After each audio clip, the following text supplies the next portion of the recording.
sommes dans la cave de Rembert, du domaine Rembert, à Berlou, voilà, sur la partie schisteuse du Saint-Chinianais. Voilà. C'est une cave qui est ancestrale, donc qui a été aménagée lors de mon arrivée en 1996. Au départ, il y avait 7 cuves, et puis 10, et puis 15, et puis 20. Donc maintenant, voilà, on travaille un petit peu à l'étroit. Voilà, c'est une cave malgré tout fonctionnelle. La particularité de Rembert, c'est qu'ici on travaille sans grande technologie, c'est-à-dire que du bon sens. Il n'y a pas de grand... c'est du jus de raisin fermenté avec un petit peu de sulfite. Et la particularité des vins que je produis, c'est qu'on ne cherche pas forcément des grosses attractions, mais plutôt le côté fin, la finesse, l'élégance ou le fruité sur le vin, quoi, qui correspond tout à fait au vin sur les terroirs de schiste. Le domaine Rembert, c'est un Saint-Chinian plaisir avec les travers de Marceau, un Saint-Chinian plutôt sur la bouteille du dimanche avec le masochiste, et puis le Saint-Chinian Berlou avec le côté un peu plus typé, la finesse, l'élégance, la fraîcheur. L'originalité de ce lieu, c'est le premier étage de la cave. La cave est en fait enterrée. Berlou est un village bâti sur des montagnes, donc des reliefs. On a la chance d'avoir des caves qui sont en fait souterraines, climatisées naturellement. C'est l'ancienne cave de la cafetière de Berlou. Voilà, la cave avec la pompe à essence du village, à l'époque où le litre était encore déjà à 6 francs 25. Voilà. Le vélo qui a gagné le Tour de Berlou en 1955. Il a laissé une roue d'ailleurs. Voilà. Moi j'avais beaucoup de vélos à l'époque. Là j'ai eu une unique. Les Dames Jeanne, voilà. De temps en temps il y en a une qui tombe. Ah putain, je vais sur quelque chose comme ça. Voilà. Là la porte est basse et c'est pour faire preuve d'humilité avant de rentrer dans l'antre du vigneron dans la cave, quoi. On se baisse, on salue.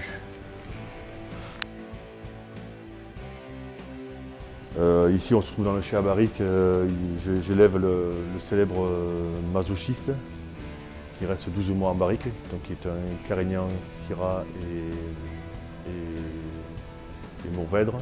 Alors le masochiste c'était de l'inconscient chez moi, ou de l'inconscience au départ. Et quand j'ai repris les vignes donc en 1996, j'ai attaqué d'entrée avec 24 hectares, donc j'ai réuni 2 exploitations, plus de l'achat d'autres vignes, qui n'étaient pas mécanisées, c'est-à-dire que tout se faisait à pied.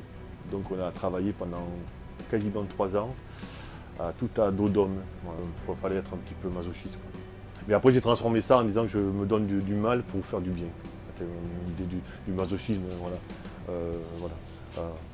Et ça n'empêche pas que je vende du vin aux vrais masochistes du Cap d'Agde. J'ai trouvé, ils sont venus en chercher là. Le caviste du Cap d'Agde me dit, voilà, je vais chercher du masochiste. Inventer des noms qui seraient comme des titres de romans ou titres d'un album qui évoque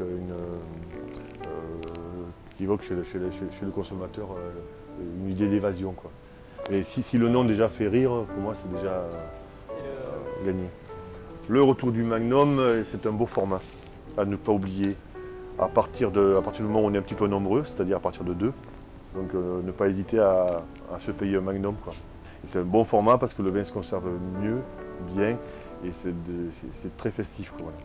Les schistes, c'est une roche, c'est la plus vieille roche d'Europe, 450 millions d'années, 45. En rapport, l'argile-calcaire, c'est 150 millions d'années. Donc il y avait très peu de vie, quoi, voilà. C'est pour ça qu'on trouve quelques trilobites, les animaux à 3 lobes. Mais chaque parcelle, dans la même parcelle, on a plusieurs types de schistes, quoi. Comme au départ, ce sont des roches sédimentaires, là on a un sédiment, ça va correspondre à peu près ici à peut-être à 500 000 ans de dépôt. Ça, c'est les schistes noirs que j'ai trouvé dans l'Orbe, mais qui, je ne sais pas d'où ils viennent. C'est un mystère. Si quelqu'un peut me donner la réponse, d'où viennent les schistes noirs?